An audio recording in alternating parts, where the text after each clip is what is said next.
How's it going, everyone? Welcome to Shifting Lanes. My name is Hanson, and for this video, I've got the 2024 Toyota Tacoma with the off-road package. And for this video, I can't quite drive this car yet because this is a prototype, but I can play with some of the infotainment stuff and tell you what I think about the interior. So let's get started. All right, so we're inside the Toyota Tacoma. This is my first time seeing this in person, and whoa, there's a lot of buttons and switches. It looks all very mechanical, very tactile. So let's start with this big screen here. So this has the new Toyota audio multimedia system. So switching between the menus, fairly fast. Again, this is a prototype vehicle, so not sure if this is going to be the final unit that's going to be in your cars when you buy this from the dealership.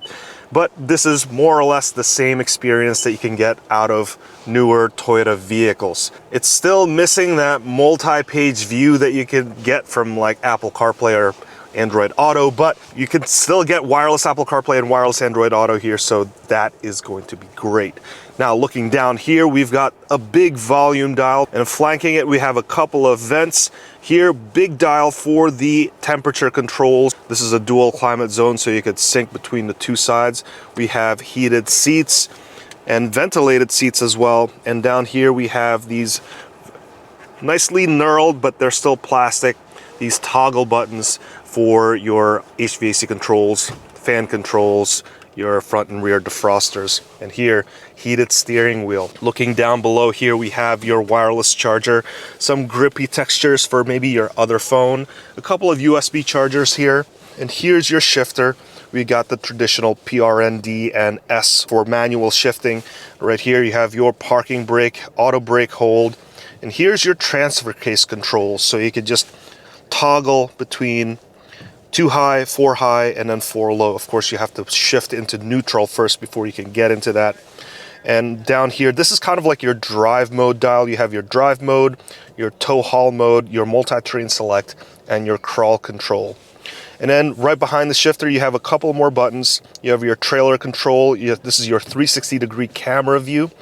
And you have your rear locking diff, and also your stabilizer bar deactivation, so to get more articulation. So here are all the different views, and this is your backup camera view, but you could toggle between all the other available cameras. So here you're seeing what's in front by your left and right wheels. This is perfect for off-roading, so you can precisely place where your wheels are going to be.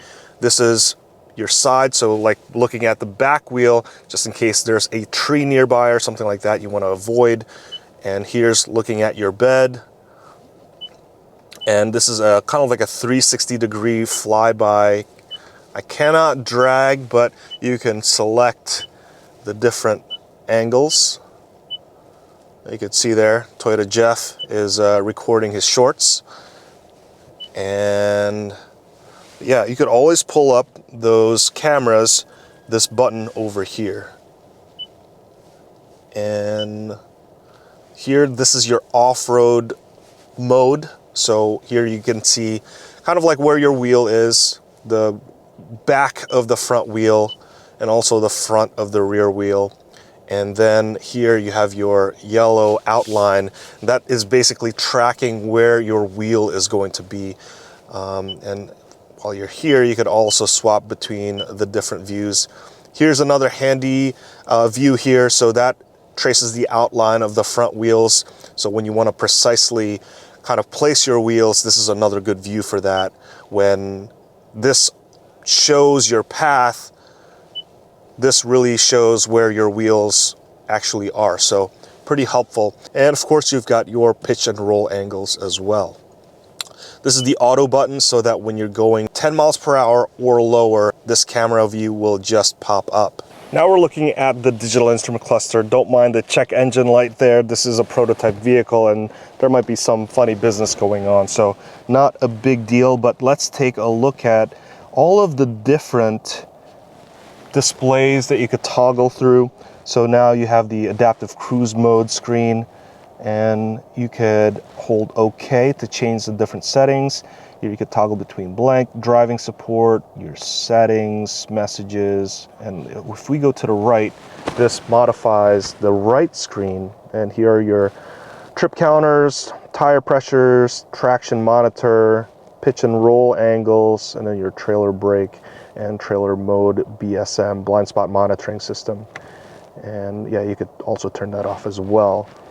And let's go to the left-hand side. You have your, starting from the top, blank, fuel economy, eco indicator, navigation, audio, auxiliary gauges, temperatures, your turbo gauge, electric boost gauge, because this is a hybrid after all. You see your battery level right there. If we go through the different drive modes, you get an animation. This is very much like a Toyota Crown, where you just see the vehicle kind of like flying by. And there's only 3 modes. Here's our look at the steering wheel. This is your back button, your phone. This is how you control the stuff in the instrument cluster, and then your volume controls and your voice assistant. These voice assistants have worked so much better than the ones before. And on the right-hand side, you have your driving assistance controls, like your cruise control, your lane keeping assist. You could change between the different modes here, and then also you could up or down your vehicle speed, and this is for your stereo controls. You can switch between the modes. Another nice feature here is that you have a digital display for your rear view mirror, and if you don't like that, you could always just toggle it back. Let's check out how much room there is in the back seat. Not that much, just like a normal Toyota Tacoma, and I'm sitting behind myself, and I'm 5'8", and yeah, it's a little bit tight. But you know what, that's okay. Usually it's one person driving this thing. Powering this thing, this looks fairly plain. I don't know if there's going to be an engine cover or not, but this is the 2.4 liter inline-4 turbo with a hybrid system. So this is what's called the iForce Max, and it's making 326 horsepower and 465 pound-feet of torque. So there you guys have it. That's the new 2024 Toyota Tacoma with the off-road package and the iForce Max. Let me know what your thoughts are in the comments below. If you've learned something from this video, please consider hitting that like, subscribe, and that notification bell so that you could be notified the next time I make a new video. Let's wrap it up right there. My name is Hanson, and this is the new Toyota Tacoma, and I'll see you in the next one.